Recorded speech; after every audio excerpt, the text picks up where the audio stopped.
Good evening po. So, magta-try po ako ng papaya today 'no. Ito po yung dinner ko. So, ginataang papaya po siya, hilaw na papaya and, with some shrimps.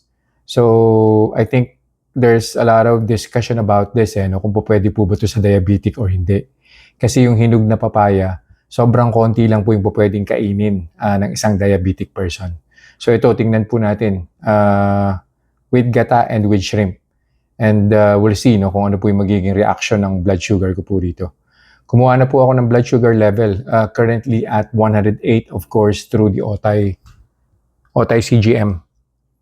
So, yun po, dating gawin. Kainin ko po siya, tapos babalik po ako after 2 hours. And we'll see kung ano po yung magiging spike sa blood sugar, kung meron man.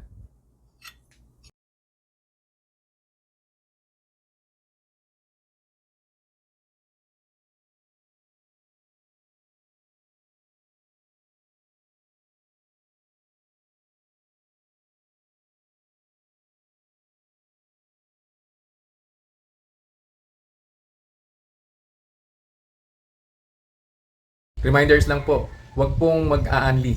Always eat in moderation. Hindi po ako doktor, so whenever in doubt, konsulta po kayo sa doktor ninyo. And yung results po ng mga review na ginagawa ko, it may vary. So huwag niyo pong i-expect na yung resulta sa akin is magiging kapareho po ng resulta sa inyo. So yun lang po. Have a nice day.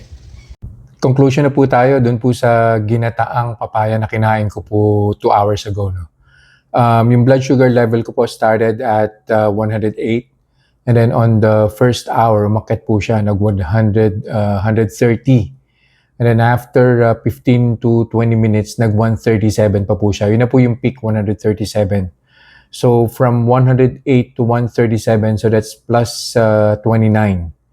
And then on the second hour, bumaba naman po siya, nag-124 po siya. Medyo prolonged po yung epekto po ng papaya, no, sa blood sugar ko. Umabot pa po ng 2 hours and 30 minutes bago po siya bumaba ng 115. And pababa na po yung arrow nung OTAI CGM.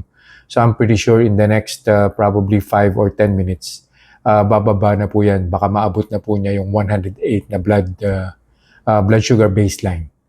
So ang conclusion po natin, no, it's not that bad to think na full meal po siya. So again, no, yung threshold po natin sa full meal, yung first hour 180 max. Tapos yung second hour 140 max.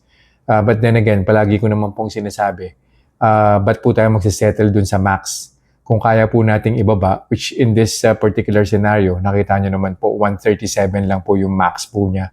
And then on the second hour 124. Plus the fact that hindi na po ako umiinom ng maintenance meds eh. So, very good po siya talaga. Kasi kung nagme-maintenance meds pa po ako, definitely, hindi po mag-spike yan. So, kayang-kaya po siyang isuppress. So, yun lang po for this review. I'll see you guys in the next vlog. Bye-bye.